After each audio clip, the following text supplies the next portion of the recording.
Welcome to See Me Here, where you come for all of your media needs. My name is Ray. It's your boy Nikki Tay. And today we are reviewing Mary Poppins Returns. Supercalifragilisticexpialidocious. Even though the sound of it is simply quite atrocious. Supercalifragilisticexpialidocious. Directed by Rob Marshall, starring Emily Blunt and Lin-Manuel Miranda. Mary Poppins Returns. Woo! I actually was excited about this movie because I loved Mary Poppins mainly because of Julie Andrews. She was amazing. She also looked great. Let's just put it out there. Mary Poppins was a sexy woman. She's a sexy woman. And when I saw Emily Blunt was doing it, I said, okay, I can get behind that because Emily Blunt is an amazing actress. For those of you who don't know, this year she had A Quiet Place. Before that, we had movies like Edge of Tomorrow. Amazing, amazing. And so seeing Mary Poppins Returns, you know, Mary Poppins just full of magic. She could probably kick Dumbledore's ass. I'm just gonna say it because she is seamless. She's an awesome character to see on the screen, from the music to just the whimsy, the childlike whimsy, and that's what we get in Mary Poppins Returns. We are focused on the children from the original movie. Michael Banks and Jane Banks. Now they're adults, and Michael, who is now newly widowed, you know, pull on the heartstrings, is trying to, you know, make life work while also saving the house as it is being, well, it's not foreclosed, but the bank is trying to take his house. Yes. Let's just keep it simple. The bank is trying to take his house, and he is trying to, you know, find the money and keep everything together for his kids. In enters Mary Poppins, who makes everything right, just like in the first one. And I think that this movie did a good job of making their situation feel very real. Absolutely. And I feel like a lot of people can relate to the situation they are going through, if not going through it themselves. Mm-hmm. And everyone doesn't have a Mary Poppins, right?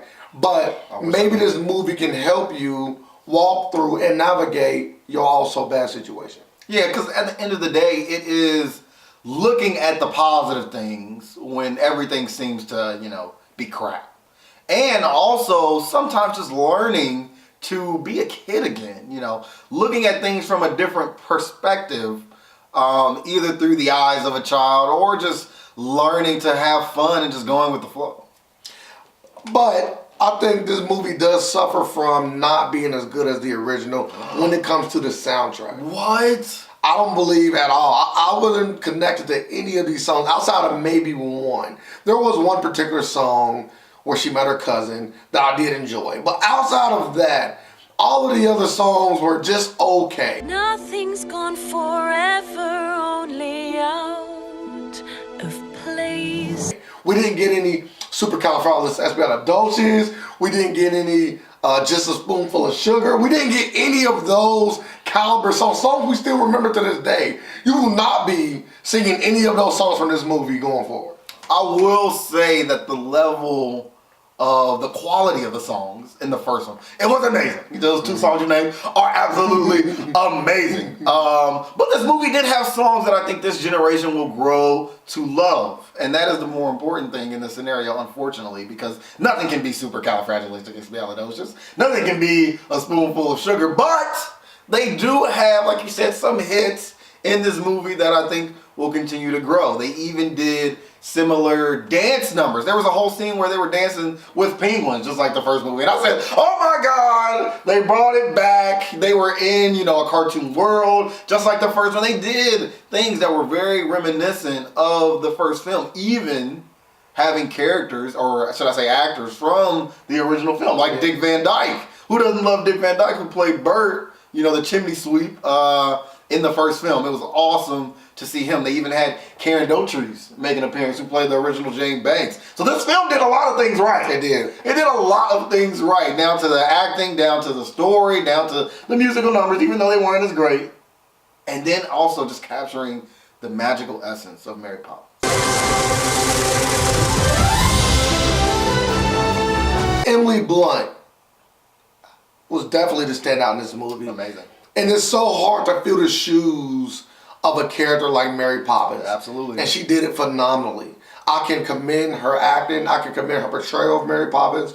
and I would love to see her in future installments if they so choose to do so. But like I said earlier, it's still so hard to recapture magic. Like once, magic only comes once. Everybody can't do what Toy Story does. Everybody can't be Toy Story, right? Some people have to fall short, and I think this film fell short of that magic. Not by much, but it definitely fell short. For me, in the end, Mary Poppins Returns was exactly that. It was the return of Mary Poppins, from the bag to the umbrella, just to the whole ambiance. I just felt the magic. I only wish that Julie Andrews could have been in this movie. That would have been perfect. I was in this movie as a 10 out of 10. No doubt. No doubt. You brought Julie Andrews back. Oh my God. Like, she was in the Princess Diaries. Why couldn't she do this? Why couldn't she do this? In the end, I have to give this movie an 8.5. It is a great movie. I think, to your point, the musical soundtrack, I just wanted one banger, one song I could add to the playlist. Yeah, and I'm almost there, but I didn't get the surefire, like, yeah, this is the one. Leaving the theater after watching this movie, it really made me feel, and this is the only movie I can say this with in a long time, right? It really made me feel that I might be too old to really enjoy this movie. And I love movies, but this one, I just feel like it was just a little too childish for me. Christopher Robin?